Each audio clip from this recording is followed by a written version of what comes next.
Sunday slate in the NFL. But first, let's dive into some fantasy headlines because, boy, there are a whole lot of them. We woke up to plenty of news this morning. The first one, the big one, Aaron Rodgers has tested positive for COVID-19, will not play in Week 9 against the Chiefs. He is not vaccinated. Now, if you go back through his previous statements, he had said earlier that he is immunized. Those were the words he used. Never said the words vaccinated. Story is sort of still unfolding, but he is not considered vaccinated by the league, so he is already out for this week's game against Kansas City. Hopefully he is okay. We certainly hope the best for him, that he's able to get back on the field sometime soon. But in the short term, looking at the Packers and what it means for fantasy, do you have any confidence now with Jordan Love under center of starting anybody besides, say, Davante Adams and Aaron Jones? There's one other player of the three that I would start. I would start A.J. Dillon as well, and I think that's kind of it. I have Davante Adams still as a wide receiver one just because he is so talented, but he himself is, dealing with some injuries there. Aaron Jones, I think, is just going to continue to get a ton of volume as a pass catcher and a runner, so he's a top 5 back for me still. And then Dillon, we saw last week when the Packers were shorthanded at receiver, they got Dillon more involved. He's been utilized more as of late, getting double-digit touches, and I believe it's 4 of his last 5 games. So I have him as like a high-end RB3 or flex option. I like him. I think outside of those 3, though, you kind of get away. I have Jordan Love at QB 18 right now, which I put on Twitter feels a little low due to the matchup, but I there's a lot of unknown there with Jordan Love, and there's a lot of other quarterbacks that have good matchups that I just feel better about starting. I think that unknown is why I'm so hesitant to start anybody except Jones and Adams. And I guess maybe A.J. Dillon because of what you said. It's always weird because when you get backup quarterbacks, they have different receivers that they are comfortable with. It's the guys that they're used to working with in practice. The problem is we're not really sure who that is going to entail. Which of the other wide receivers does he feel comfortable throwing the football to? We know that when things break down in the Packer offense, usually you find Davante Adams and good things tend to happen. So, that I think is where most people will feel comfortable starting. It's also sort of frustrating because, as somebody pointed out, I think this was the second time we were supposed to get Rodgers versus Mahomes.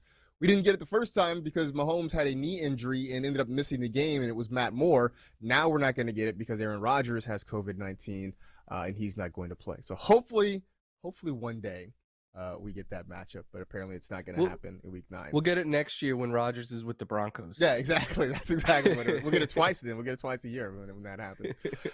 More COVID-19 news. Saquon Barkley has tested positive for COVID-19. Now, he reportedly is vaccinated, which means he just needs a pair of negative tests 24 hours apart to be available for this week's game against the Las Vegas Raiders. So we'll certainly monitor that because that's going to be another big story for both the Giants and for fantasy football. But in the meantime, I should also mention we were hoping that Saquon would be back. Obviously, he was nursing an injury, and we were hoping he would be back and available this week. But it looks like, at least for now, Devontae Booker may still be on tap for Big Blue. If it is Booker, do you have any confidence starting him, say as a flex or as a second running back, whatever, against the Raiders? Yeah, I would. I have him ranked in the RB2 range. I think that he is someone that you can start. It's not the toughest matchup against the Raiders. Plus, we know that all the running back volume is going to go to him if Saquon is out. Last week, he had 15 carries, but 6 targets, caught 5 of them for 65 yards. And the Giants are even more banged up at receiver than they were last week. Sterling Shepard is expected to be out for a while. We still don't know when we're going to see Kenny Golladay again. So I'm expecting a lot of pass game volume to go Booker's way again. I think you start him as a top 20 running back this week. Yeah, I agree with that. The Raiders have been just so defensively this season, so I think you can kind of plug him in there, especially in a week where there are a few running backs that are on bye. We'll talk about that in just a bit. So Booker still has a little bit of value as long as he's the guy. But again, we'll keep an eye on it. If Saquon is able to play, then certainly he's going to be in your starting lineup. Not in your starting lineup at any point this year is going to be Michael Thomas, the Saints receiver. We had sort of been waiting on to see when he was going to come back. He has had a setback with his ankle injury, and he is now reportedly going to miss the rest of the season. This comes on the heels of Jameis Winston suffering a serious knee injury that's going to keep him out for the rest of the year. So for Thomas now, Florio. Obviously, in season-long leagues, if you were holding on to him, you were definitely dropping him. I'm one of those people who was sort of waiting for him to come back. So at this point, you can put him back on the waiver wire.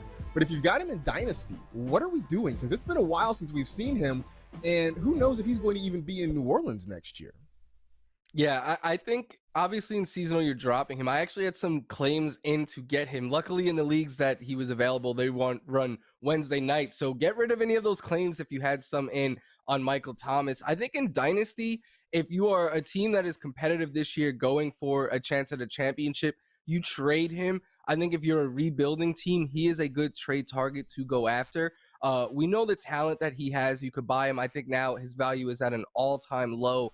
So I would be trying to acquire him there. If you are a team, though, that's struggling and you have Michael Thomas on your roster, I think you just sit tight because you don't want to sell him at an all-time low. You're not going for it this year. So I think he is the type of player that you want on a rebuilding roster, and on a contending roster, you want to sell him for pieces that can help you right now. Yeah, I would agree with that. I think if you are, maybe if you are, already sort of stacked too, if you're at the top of your league and you're sort of, just kind of hanging out and you're looking to kind of acquire and add depth, maybe that's not a bad way to go. If you know you've got spots that you can just sort of hold on to, maybe he's a guy you sort of add. But if you're sort of in the middle there and trying to make a move, it's probably best to move on, see if you can acquire some other assets there and get the most out of Michael Thomas. Definitely a frustrating year. Only played 7 games last year. We just, hopefully he gets healthy and he gets back on the field. He's a lot of fun to watch when he's there, but this year just has been sort of a lost season for him. A serious and tragic story out of Las Vegas. Henry Ruggs was in a serious, very serious car accident, including a fatality. One person died in the accident. Henry Ruggs himself has been charged with DUI, well over the legal limit, was speeding in Las Vegas, I believe over 150 miles an hour just before the accident occurred. Also reportedly had a loaded handgun in the car. Has since been released by the Raiders and is looking at some real serious jail time. So football very much not going to be a part of his future. We certainly send our condolences out to the families of the person who died. And look, there's nothing to be said fantasy-wise here other than Henry Ruggs did a dumb and awful thing. And he will certainly be punished for it. He will pay the price for it. And I always say at the end of this show, right, be safe, take care of yourselves, get vaccinated. All of those things certainly very much apply to all the news that we've had in this show. And that's kind of all I have to say about that right now.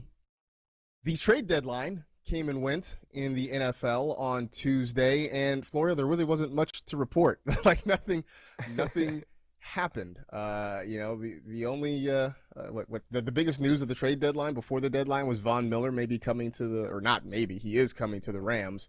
But nothing really happened. So we talked about some wide receivers that maybe you could hold on to or drop depending on what happened. Allen Robinson's still a Bear, so does that mean it's time to drop him? Yeah, I think so. It pains me, but I have in the leagues that I was holding on to Allen Robinson, I had a bunch of claims in to drop him. My waivers in those leagues run on Wednesday nights, so I will see who I end up dropping him for. But unless all of my claims are unsuccessful, I'm going to be dropping Allen Robinson off of my rosters. And Marcus, as much as the NFL dominates the sports calendar and it's just better than other sports at everything, the one thing they're not better than other sports at is the trade deadline. That is very true. The NFL trade deadline generally is a dud, while, baseball, basketball, it's really exciting. The NFL generally not much happens here. I was talking to somebody who's in a 16-team league. If that's your situation, you're probably holding on to Allen Robinson. Yeah. But for most of the rest of us, you put him back on the waiver wire. I mean, he is somewhere in the 50s, I think, as among wide receivers. And it just doesn't look like it's getting better anytime soon. You see it right there on the screen. Fewer than 10 fantasy points in 7 of 8 games. That lone game he has over 10 was with Andy Dalton. So in week 1, it's been brutal with Justin Fields. It's been absolutely bleak there with Fields. The other wide receiver of note, Deshaun Jackson, was waived by the Rams. The two sides sort of decided it wasn't working, so they are going to part company. Any idea would you pick him up if he lands in the right situation? If he lands on a spot where he's going to get consistent weekly volume, I would be interested in picking up Deshaun Jackson. I still think he's got something left in the tank as a burner. Like, he can still stretch the field. The issue is the Rams just didn't need him. They have so much depth at wide receiver. Van Jefferson was outplaying him, but I still think in the right situation, Deshaun Jackson might have a little bit more left to offer.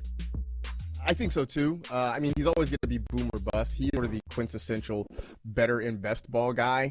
But if he gets in the right situation and he can get some targets, I think he's worth a look off your waiver wire at some point. It is week 9, and there are more buys. There are 4 teams on a bye this week. It is the Lions, the Seahawks, the Buccaneers, and the Washington football team. So a look at some of the notable players on a bye. Quarterback, it's pretty much just Tom Brady. He's the only notable quarterback there. Your running backs, DeAndre Swift and Leonard Fournette. Wide receivers, you've got DK Metcalf, Tyler Lockett, Mike Evans, Chris Godwin. I mean, I guess you could throw Antonio Brown in there, but he's hurt. I guess you could throw Antonio Gibson on there as well, though he has not been super special for much of the season. Terry McLaurin, also one of your wide receivers, and then your tight ends, TJ Hawkinson and Rob Gronkowski. So just a note, make sure that those guys are not in your lineup when the week begins. All right. Big, beefy start to the show here, but we are going to hit a break. We'll come back. We'll ask some of the big questions for week 9, including, are we nervous about Patrick Mahomes right now? Stay tuned for that on the NFL Fantasy Football Show.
It's time for Don't Mess This Up, presented by Snickers. Well, as always, we have 3 big questions heading into the week, so let's just dive into them. Let's start with the Tennessee Titans. They got the unfortunate news earlier in the week that Derrick Henry is gone for possibly the rest of the regular season, at least an extended period of time. We know that for sure. I know Mike Vrabel says he wants the offense to remain kind of the same. I have my doubts about that. So I'm looking at Ryan Tannehill with no Derrick Henry and imagining they're going to have to throw the football more. Does Ryan Tannehill get an upgrade in your rankings or your expectations based on what this offense could be? Yeah, he does. I think that they're obviously naturally going to have to throw more, right? Like, you're not going to be able to sustain an offense running the ball as much as they did with Adrian Peterson and Jeremy McNichols like you did with Derrick Henry. But I think the upgrade starts, but not this week. This is just a tough matchup against the Rams. defense that now has Von Miller with Ramsey and Aaron Donald there. It's Adrian Peterson's first game signed fresh off the street. Jeremy McNichols is in a larger role. Julio Jones has been in and out of the lineup all year, so we don't know if he is fully healthy, if he's even going to play this week. So in my opinion, I think long term we have to elevate Ryan Tannehill, but I think for this week it's still trying to get away from him. Yeah, this week is not really a great week. I wouldn't want to be the first team to test this new Rams defense, with Von Miller on it. But I do think in the long term, I expect more out of Ryan Tannehill. And I was one of the people who had elevated expectations for him coming into the season. It hasn't quite worked out that way, but I do think there's going to be more opportunity. I also think it will help if Julio Jones can get healthy and stay on the field and add one more target. It's not as scary when you're talking about throwing to Nick Westbrook-Akine as your other option in the passing game. But I do think there's going to be more coming for him. At least I certainly hope so. Other quarterback news. It has not been particularly great for Patrick Mahomes of late. The start of the season looked fine. He looked like the guy we were making the first quarterback off the board. Last couple of weeks, not so much. I'm not going to say it's full-on time to panic, but it's at least time to be a little bit concerned about Mahomes. Yeah, I think just a little bit, like not to the point where I'm taking him out of my fantasy lineups. I continue to start him each week. But initially I was like, man, things haven't been going right for the Chiefs. There's a lot of bad bounces going their way, a lot of interceptions coming off the hands of receivers. But Mahomes also hasn't looked great. Like that Monday night game against the Giants was the first time watching Mahomes where I was like, man, he is just off. Like he is missing his receivers, even on the catches and like completions he was getting. They were just not where the ball should be. They were behind the receiver a lot. It felt like every throw was either near the line of scrimmage or like 40 yards down the field. And I know he was saying before that game, like, I need to take a profit. I have to stop trying to get the long touchdown on every single play and, take the 10 yards that the defense is giving me. But he didn't do that. Like, he continued to just get his eyes stuck downfield. So not worried in the sense where I'm dropping him or even sitting him, but I am worried in the sense like, hey, am I getting the top 3 quarterback that I paid up to get in my draft? That I'm not so sure about the rest of the season. And you talk about Mahomes looking downfield and always sort of looking for the big shot or the home run play. I also feel like part of it is it feels like he only really has confidence in Travis Kelce and Tyreek Hill. And every week it's sort of become a running joke at this point. Like, what other Chiefs pass catchers are you interested in besides Hill and Kelce? We keep throwing out Mecole Hardman or Demarcus Robinson or Byron Pringle or whatever, but none of those guys end up making an impact. And I don't know if it's that they aren't consistently getting open, if they're not, if the Chiefs aren't really integrating them into the game plan, or if it's that Mahomes doesn't trust them. But as teams start to key in more on slowing down Hill and Kelce, it does limit what Mahomes can do. And I think we have seen that frustration from him. It definitely hasn't helped that he's turned the ball over so much this year. Interceptions in 7 straight games. I believe in him. I believe in the Chiefs offense. I believe in Andy Reid and Eric Bieniemy. But yeah, this is definitely not what people were anticipating when they were spending probably a 3rd or 4th round pick on Patrick Mahomes this year in their drafts. Last one here. Full disclosure, we have shuffled this rundown around so many times because of all the news that was hitting just before we sat down to record this. So originally this question was going to be, what should we do about Michael Thomas? We know what's happening with Michael Thomas, so now we have some clarity on that. Now the question is, what do we do about Odell Beckham Jr.? Because it seems like his time in Cleveland is very, very short. As we sit here and record this show, he is still a Brown, but there are tweets circulating that the head coach Kevin Stefanski, that the GM Andrew Berry are talking to Odell's agent, trying to figure out the next steps. If you don't understand why, it's because Odell Beckham Sr. posted an 11-minute video on Instagram showing all of the times that his son was wide open and that Baker Mayfield failed to connect with him. Things are bad right now in Cleveland, Florio. So with all that being said and all this uncertainty surrounding OBJ, what do we do? I've dropped Odell Beckham in the leagues that I had him in. In one league, Marcus, I dropped him for 36-year-old Adrian Peterson, something that I never would have thought I would say. But it's become that bad for Odell Beckham Jr. Like, he deserves part of the blame as well.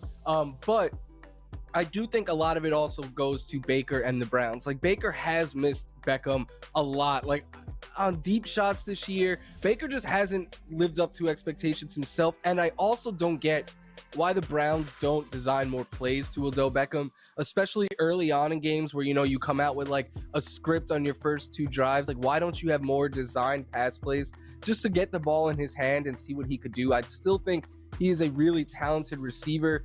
For seasonal leagues, I'm dropping him, but in dynasty markets, I would be interested in getting him on my roster because just like Michael Thomas, I feel like his value is at an all-time low. And if he plays with a better quarterback and a better offense next year, I think there could be some resurgence there for Odell. Here's the thing. If Odell gets released, and right now it's just speculation, but if he's to get released, someone is going to pick him up. It may be a week or two, but somebody's going. You don't have a guy that talented, and he just stays out there on the street for very long, and that is going to boost his value again. Just a new opportunity. So it's sort of like the Michael Thomas situation, right? If you can afford to sort of wait. And hope that he blossoms back into the Odell that we saw with the Giants, then he's worth taking a shot on. If you need immediate help, then he's probably not for you. But this has been a wild ride in Cleveland. This is year 3, and it just has not panned out. It has been pretty awful, and it looks like it's going to end very badly for both sides here. So we'll definitely keep an eye on that. It has been a busy Wednesday Yes, so far, and we're not even halfway through it. All right, let's turn our attention to our game previews. Let's start with what I consider to be the most interesting game on the schedule. It's the Sunday night game. Titans at the Rams. Where are you going for this one?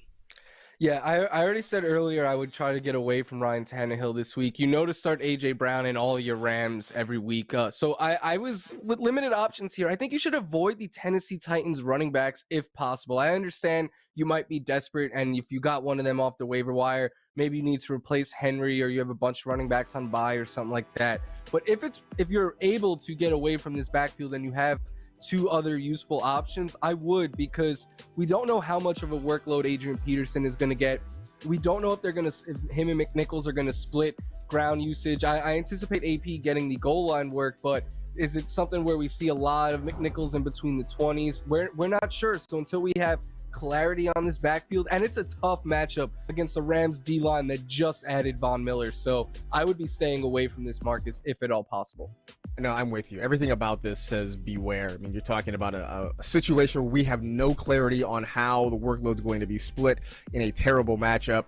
And especially in a game where the Titans could be chasing a little bit too. If that Rams passing game continues to click the way it has, this just seems like a bad situation. Next game on the docket, there you see Rams allowing the fewest rush yards per game since week 5. So that just seems bad. Seems bad for Tennessee. Next up, the Broncos at the Cowboys.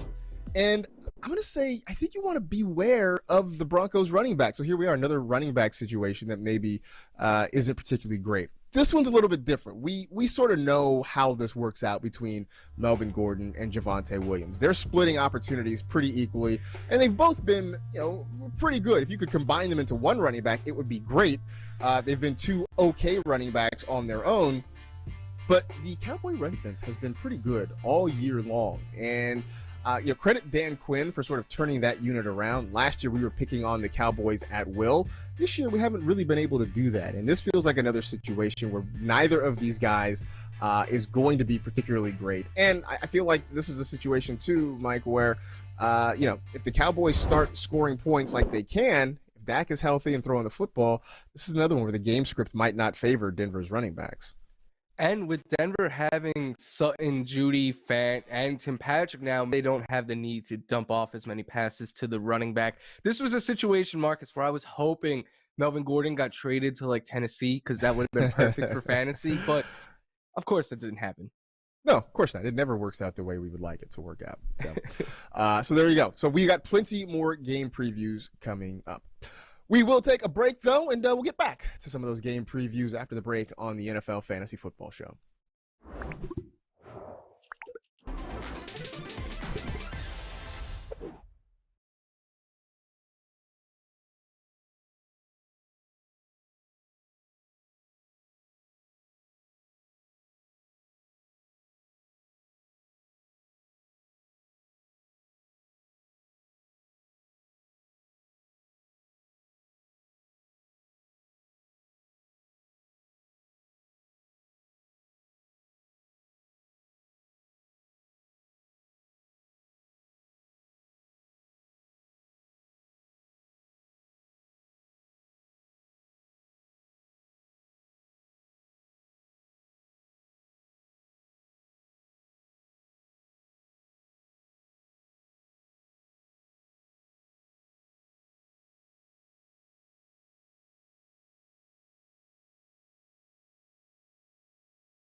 This is the part of the show where I remind you to follow us on TikTok at NFL Fantasy. We got plenty of stuff going on, so be sure to check that out. You can also follow me on TikTok at Marcus Grant, and I think this week they actually pulled one of my TikTok videos to show, so you can see some of the lunacy that happens.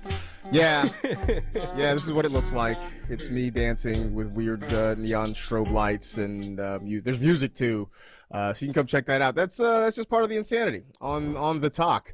So come join us. It's a whole lot of fun. Is that what the kids call it now, the talk? I have no idea. That's what I call it. I'm like trying to make myself sound cool. I have no idea if that's at all what they call it. No clue.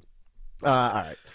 Back to our game previews. Patriots at the Panthers. Patriots coming off a really nice win over the Chargers last week. What are we doing about that matchup?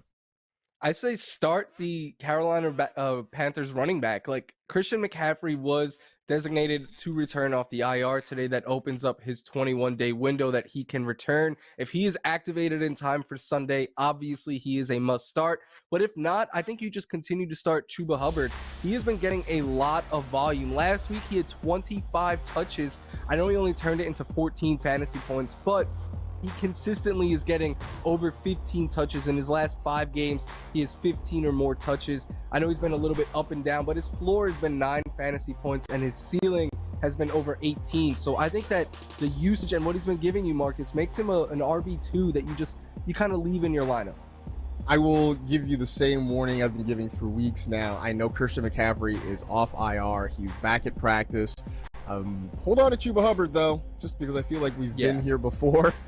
And we get our optimism up, and then McCaffrey doesn't play or has a setback. So I would just say, don't give up on Chuba Hubbard yet, but both those guys, whoever is the lead, is a pretty good start against New England this week.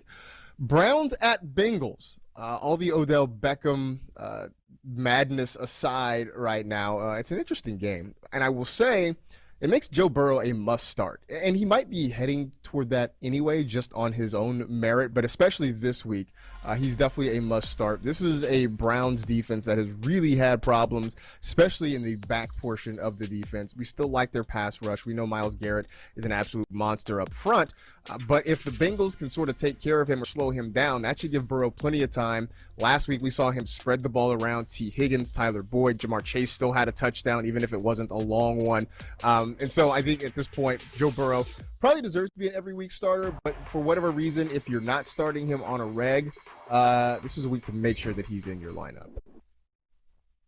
All right, Vikings at Ravens. Which one are you going? Which way are you going in this one? I'm going with flex Rashad Bateman here. Wide receiver is pretty brutal this week. I know typically we say that about the running back position, but given all the teams on buys, we're losing a lot of receivers here.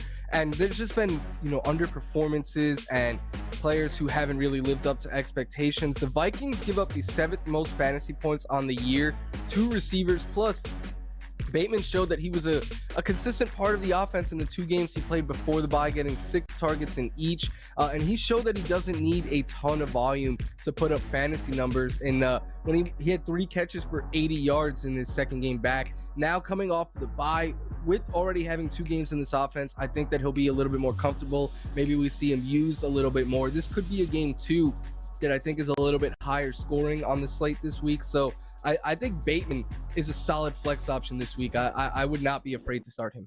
Definitely like him. Love the way the Ravens have pretty much integrated him from the moment he stepped on the field into their passing game. Bills at Jaguars, which on paper does not feel like a fair fight, and so that's why I'm saying the Bills defense is a must start in this situation. It was appalling to see how bad the Jaguars were coming off a bye. They had the week to prepare. They go up to Seattle and they get crushed by Geno Smith and the Seahawks. Meanwhile, the Bills defense, and I don't think we've talked about this at all this year, they are the #1 defense in fantasy.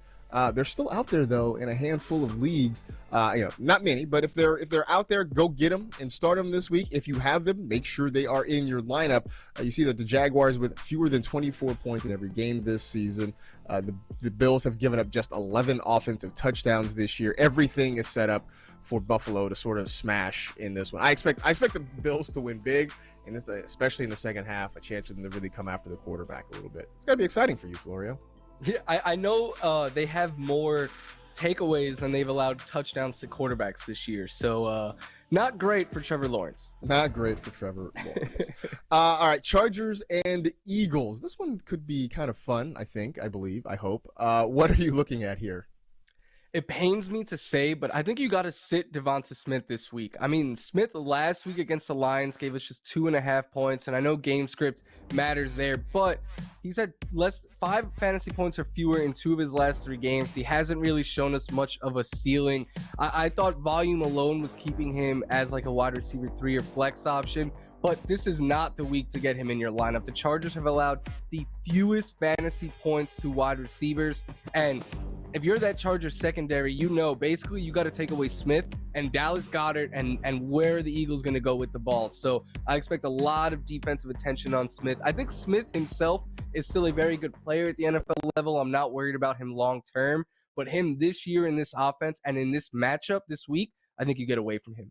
Oh, this sounds like we're back on the Jalen Hurts 20 points per game train. If they're taking away his top pass catchers, then he's going to run the football, and maybe he gets back to scoring 20 points, which would be nice. After a week, he scored 11 in a game where the Eagles had 44. Anyway, if you want more starts and sits, be sure to check out the Stardom Situm show every Thursday, 4 p.m. Eastern. You know where to find it: the NFL Fantasy app, the NFL app, NFL.com, on YouTube. Are there still money guns? Oh, there's always money guns. Every Thursday, we shoot fake cash with our faces on them all over the studio. There it is. So come for the information, stay for the money guns. It's a good time for everybody. That gets us to another break. When we come back, we'll talk about Alvin Kamara and who we want as the Saints starting quarterback. That's next on the NFL Fantasy Football Show.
It's time for Best of the Pack, presented by Panini Trading Cards. This is where we open up a pack of cards. We talk about the guys that we pull out of there.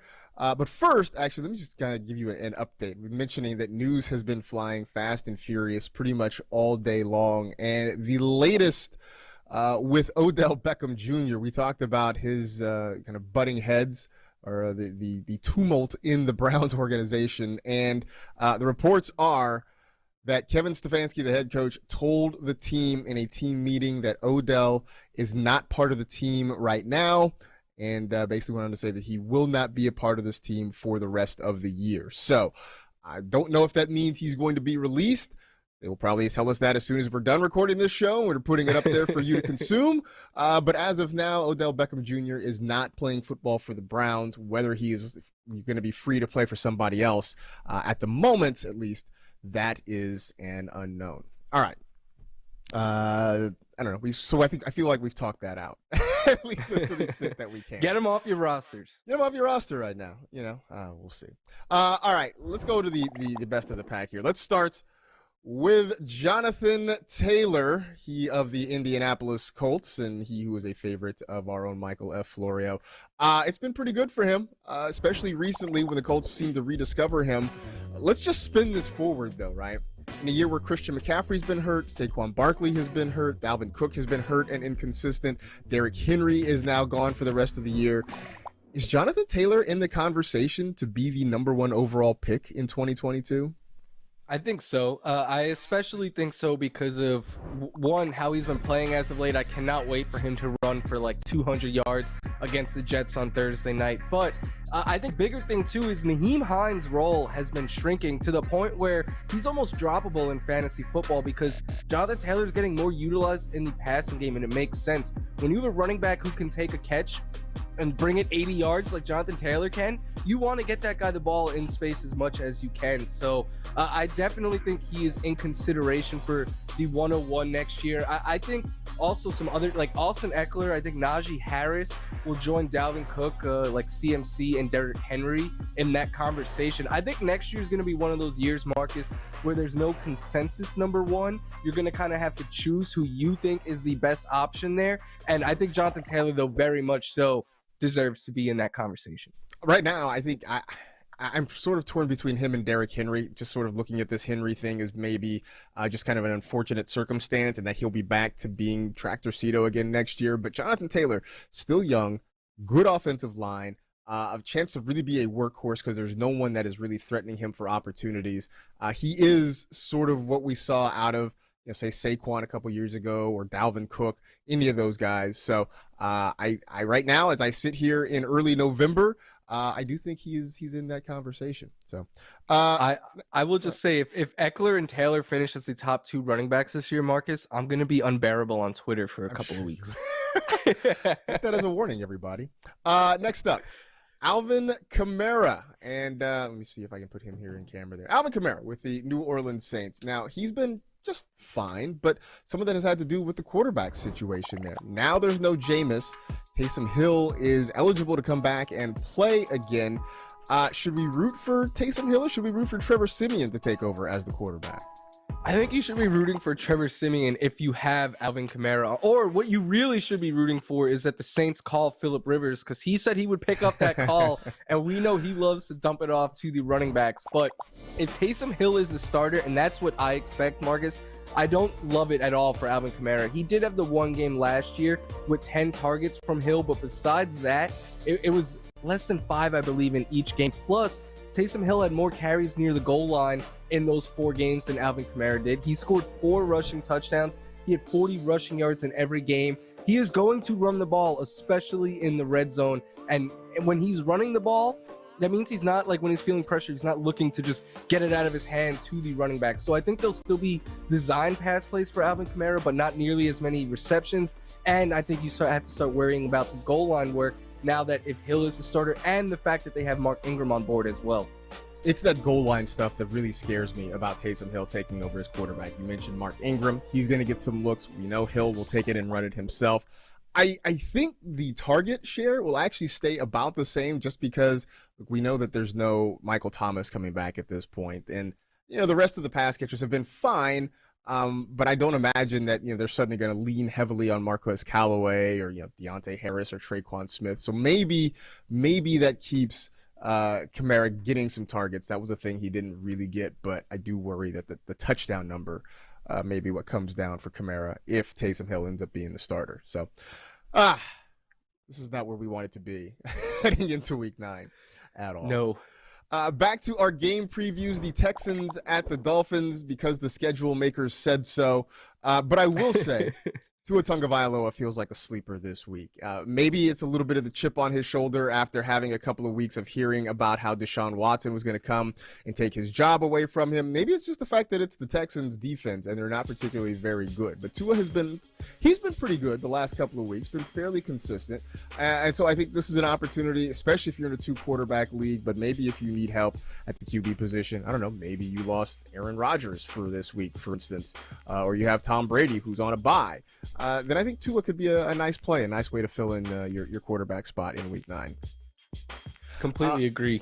Yeah, Packers at the Chiefs. We already know one big name is not going to be there. What should folks do when they're looking at this matchup?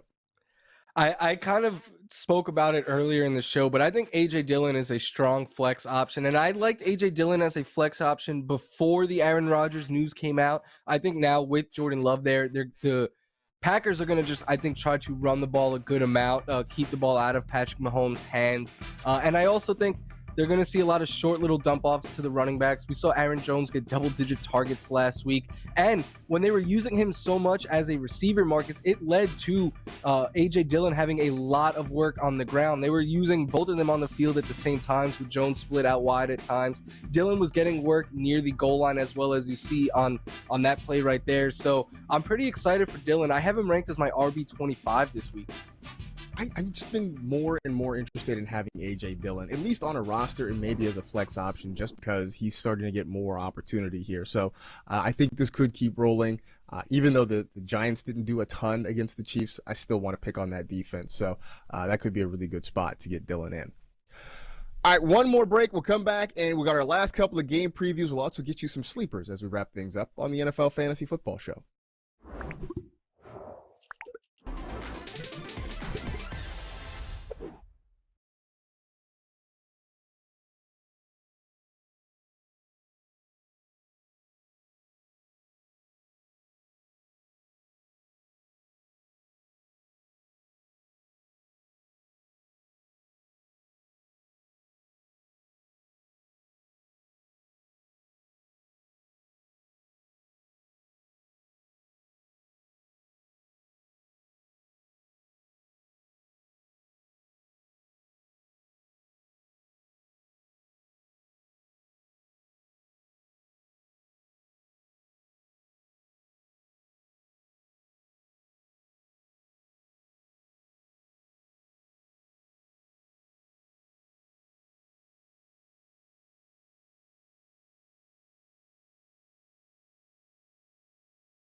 All right, last couple of game previews as we wrap up the show here. Raiders at the Giants.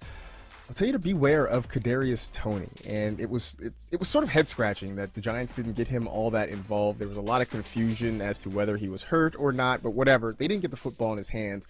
Even if they do this week, the Raiders have been pretty good against wide receivers, and this is not. I just don't feel comfortable with the Giants' offense right now, especially in the passing game. They've had so many injuries, so many guys out of the lineup. Fewer than 8 fantasy points in back-to-back games for Toney, and just inconsistent usage. Maybe you have to start him. I don't know what your wide receiver situation looks like, but I'm not super excited about Toney in this week's matchup. That's all I got. Cardinals and the 49ers, which could be a pretty good game on paper. The Cardinals trying to bounce back after their first loss. What are we doing here? I think you start Elijah Mitchell, and I know he was available on a lot of waivers, the last couple of weeks. He shouldn't be. You have to get this guy off of the waiver wire and get him right into your starting lineup if you can. I mean, he's had 18 touches, over 100 rushing yards, and a touchdown in each of his last 2 games. That's over 16 fantasy points in both. He has 18 or more touches in 4 of the 5 games he's played this year. He is the unquestioned RB1 there. I know he doesn't catch any passes, and that limits his upside a bit, but I'm not sure it matters when you're rushing for 100 yards every week. And I know the Cardinals on paper are a tough matchup against running backs, but they allow over almost 95 rushing yards per game to the position. They just limit the catches and stuff, which you don't have to worry about with Mitchell. So I'm trusting Kyle Shanahan and his run system here. I think Mitchell has earned RB2 status that you could start each week. Yeah, no, he's been fantastic, especially in a year where they have kind of shuffled guys around. We picked the wrong 49ers rookie running back. Everybody was on Trey Sermon. Should have been Elijah Mitchell there. All right, it is time for MVP Picks presented by Visa, a network giving small businesses tools to grow. We will leave you with a couple of sleepers each. Florio, start us off. I think Devontae Parker is a sleeper, and coming into this week, he was available in over 80% of NFL.com leagues. That is way too many. Against the Bills last week, he saw 11 targets, caught 8 of them for 85 yards, and that is against a team that allowed the fewest fantasy points to receivers. He has at least 7 targets in every game, but Marcus, what I like is he has 9 or more in 3 of his last 4 games. He's top 16 fantasy points in 2. I think the volume makes him a weekly flex option, but the volume, again, makes his upside even higher than that, especially in a good matchup like this week against the Texans. I'm going to go Taysom Hill, and for some of the reasons we talked about earlier, the things that make us nervous about Alvin Kamara are the reasons we sort of like Taysom Hill as a potential sleeper this week, especially against the Atlanta Falcons. The ability to throw the football, but more importantly, his ability to run and his propensity to run near the goal line and give you that touchdown upside. Look, if he is healthy and ready to go, he's going to be the starter. Look, he's the guy who's been Sean Payton's pet project for the last couple of years. He was the guy who was very much in the running to be the starter during preseason. So I think if he's good to go, he is starting against the Falcons this week, and he's got some sleeper potential. I'm not just saying that because I drafted him late in a few places and might be forced to put him in a lineup. Next sleeper for you.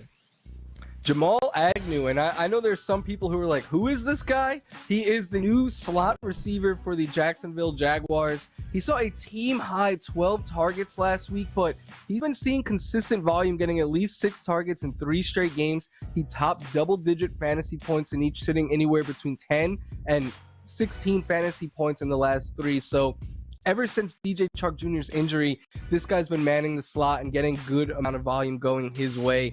I don't think he has the highest ceiling, Marcus, but I think if you need like a flex option, maybe you're going a little bit deeper at receiver this week, I think Agnew is someone that should be interesting to you, and he definitely should be rostered right now. Agnew is turning into the guy I wanted Laviska Shenault to be, and it sort of hurts my heart. My last one is Van Jefferson, because I don't understand why we wouldn't want more parts of the Rams passing game, right? They're the number 2 ranked passing game in the NFL. We know Cooper Kupp's been amazing. Robert Woods is starting to pick things up. But Van Jefferson has been very good, and he's a guy who can get you some decent production on just a few targets because he's a guy they like to use to stretch the field. And now that there's no Deshaun Jackson there, more of these opportunities are going to go Jefferson's way. I think especially this week against that Titans secondary, it's a really nice play, but I'm still kind of trying to wrap my head around the fact that Jefferson is available in about 97% of NFL.com leagues. I don't understand it. Go pick him up. And especially this week, I think you put him in your lineup as a flex option.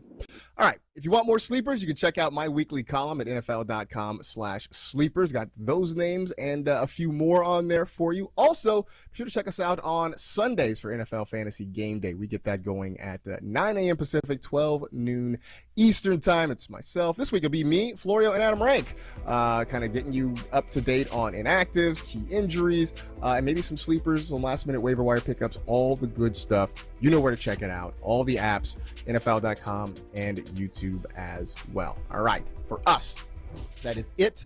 We are done. We appreciate you hanging out with the NFL Fantasy Football Show presented by Subway. You know the drill. Tell 2 friends to tell 2 friends. Rate, review, and remember, do you buy an entire chess set in a pawn shop? Be safe. Take care of yourselves. Get vaccinated. Please, please, please. We'll see you next week. Enjoy week 9. Please be good, everybody.